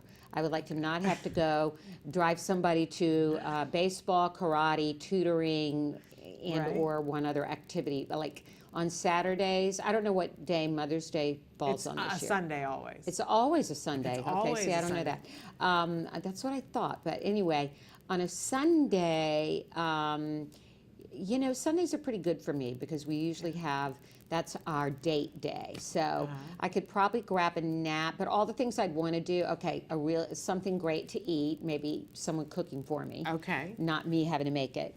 And that could be at home or out. And then a nap, and Sunday always includes church for us, which, would on Mother's Day be important for me, and a movie, but I don't think we can fit all that in. Well, you might be able to if you planned in advance. And keep in mind, you're the one that told me the other day we don't have to necessarily celebrate things on the day of. Yeah, you because can you were spread going it on out. about Jem's birthday, and I'm like, why does it have to be that day? Because it's important to me. Okay. But you reminded me you can do things on other days. Mm-hmm. You absolutely can. So maybe on the actual day, you get the meal cooked for you, and maybe the following Sunday, you get to go to the movie. Maybe you get to spread Mother's Day out over the whole month of May. Okay. Sounds good. Could be. Yeah. All right. It's also my birthday month. It Or is right your around birthday my month. birthday. And we should talk about that a little bit because we want to celebrate you. Well, thanks. And because we do I celebrate don't you usually make every a day. big deal about my birthday. I mean, birthdays are birthdays. But there are it's some fine. birthdays that you need to make a yes, big deal this about. is a big one. This one has a 6. She's turning 40. And an O. And I said, I'm like becoming the oldest person I know. I bet on this entire floor, I'm the oldest person on this floor. Well, I used to think that getting old was the worst thing that could happen to you. And it occurs to me now that there are worse things than getting old. Well, yeah, not getting old. Exactly. It What's should be the the goal. alternative? It should be the goal. But no, I don't have any issues with turning 60. It just seems like, when did that happen? It's kind of shocking. Isn't it shocking? Yeah. Like, if you stop for just a moment and you were tired, what age are you mentally in your head? What age am I mentally? Like, in my what, head? you know how like you think of yourself as being a certain. I remember when my mother was turning 72, and she was describing to me a guy that she saw at the hospital, and she said, "Oh, this little old man walked up to me and said this," and I said, "Mom, how old do you think that guy was? Because I think you were like 4 or 5 years older than him." Right. And she went, "Oh my gosh." I do that all the time. I see women that I think are older women, right? And I say they're my age. So in your head, like when you're just moving through life, how old do you picture yourself? Well, there's several levels to that question. Okay. I picture myself in spirit, probably about 20. Okay. I picture myself physically, some areas 40, some areas 70. And I picture myself in terms of having gone through a lot of life experiences, probably about 90. Okay. See, I think emotionally I'm 14. Okay. Physically I'm 78. And through what I've been through, probably in my 40s, I would say. But emotionally, I think I'm like arrested at 14. People, you know, it's tax time, and I'm like, we have to do taxes? Yeah. That's just crazy. Why do we have to do that? It's an adult thing. Yeah, I'm young. And, you know, different parts of the body are very old and others are very young. So it's all a mixed bag of things, but it's all a blessing. I mean, I'm planning a special celebration with some friends, so it'll be fun. Yes, and I'm hoping I can get there for part of it. Yeah, I hope you can too, but we'll celebrate in other ways. And Mother's Day, everybody be thinking about what you want to do. Yeah, what is it that you want? What would make it special? Yeah, it might just be 5 minutes. always tells us that. Plan. And we're planning our vacation in August, a family vacation right now. If you don't plan, you fail to plan. What's that saying? I don't know. The best laid plans, You fail to plan, you plan to fail. That's what it is. Okay. And what was yours? The best laid plans, it's a bad one, though. Mice and Men. That they don't work, the best laid plans. Whatever. I don't know. Yes, I always say I plan and God laughs. But at least he's laughing and I try to laugh with him. All right, we are pretty much out of time, but don't forget we have a great show for you tomorrow. Too little time to list everything, but great show. I'll be there until then. Oh, and we have Danny Bowman next week on the show. Great. Want to make sure that you get Danny Wonderful Bowman. person on the spectrum, artist, great. Until then, give your kiddos a hug from me. And yourselves a hug from me. Bye-bye for now.